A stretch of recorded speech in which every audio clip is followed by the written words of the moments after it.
जी, आप रमेश बैस जी के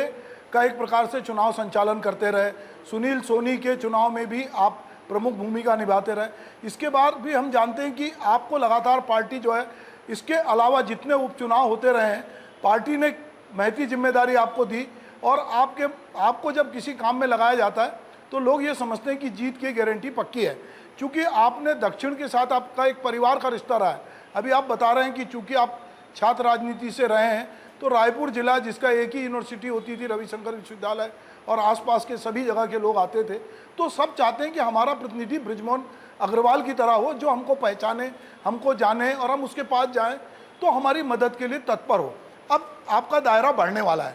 तो ये बड़े हुए परिवार को दक्षिण के अलावा आप कैसे संभालेंगे? देखिए, मैं पूरे रायपुर को अपना घर मानता हूं और पूरे छत्तीसगढ़ को अपना परिवार मानता हूं,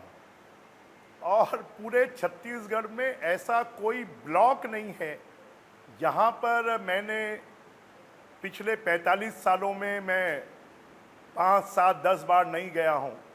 और इसलिए मुझे कोई पहचान की दिक्कत नहीं है। परंतु ये बात सही है कि अभी तक मैंने सघन जनसंपर्क अगर किया है तो रायपुर लोकसभा क्षेत्र में तो मेरा सघन जनसंपर्क, जिस समय बलौदाबाजार भाटापारा जिला नहीं बना था, उस ज़माने में मैं जब मध्य प्रदेश में मंत्री था तो मैं रायपुर जिले का प्रभारी मंत्री रहा हूं। जब डॉक्टर रमन सिंह जी की सरकार में मैं मंत्री रहा तो मैं प्रभारी मंत्री रहा हूं। इसलिए सभी क्षेत्रों में और वहां के लोगों से मेरा सतत जनसंपर्क है, और इसलिए मैं ये मानता हूं कि मुझे ना पहचान का संकट है, ना जनसंपर्क का संकट है। अगर मुझे अभी लगता है कि गर्मी का समय है और गर्मी के समय पर लोगों की वोटिंग ज़्यादा से ज़्यादा हो सके, इसके लिए हम प्रयासरत हैं। और मोदी जी की गारंटी और विष्णुदेव सरकार का काम, जो काम 5 साल में होना चाहिए, वो काम सरकार ने 3 महीने में करके दिखाया है। चाहे भूपेश बघेल जी के द्वारा गरीबों के आवास को बंद कर दिया गया था, उनकी शुरुआत हो गई। 14, 15, 15, 16 का जो किसानों के धान का बोनस का पैसा था, वो किसानों के खाते में चला गया। किसानों को 21 क्विंटल धान और 3100 रुपये के रेट से लगभग 1 एकड़ में 20,000 रुपये अतिरिक्त पैसा, ये शायद देश के इतिहास में पहली बार होगा कि किसान को, जिसकी 5 एकड़ ज़मीन है, उसके खाते में 1 लाख रुपए पहुंच गया। और सबसे बड़ी योजना, अभी तक मध्यम वर्ग की महिलाएं और परिवार कहते थे कि हमारे लिए कुछ नहीं है। पहली बार देश में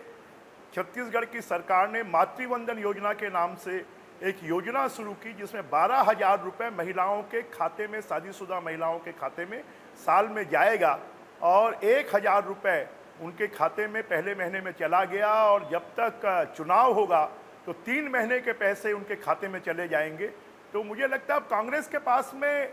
बोलने के लिए, बताने के लिए, कहने के लिए कुछ भी नहीं है, क्योंकि कांग्रेस के 5 साल में तो गड्ढे भरने के लिए सरकार के पास में पैसे नहीं थे, और अब तो सड़कें बन रही हैं, सामुदायिक भवन बन रहे हैं, घर घर में नल लग रही है, जल जीवन मिशन योजना का, शौचालय बन गए हैं, प्रधानमंत्री आवास बन रहे हैं, सामुदायिक भवन बन रहे हैं, किसानों के खाते में पैसे जा रहे हैं, महिलाओं के खाते में पैसे जा रहे हैं। तो मुझे लगता है कि अब तो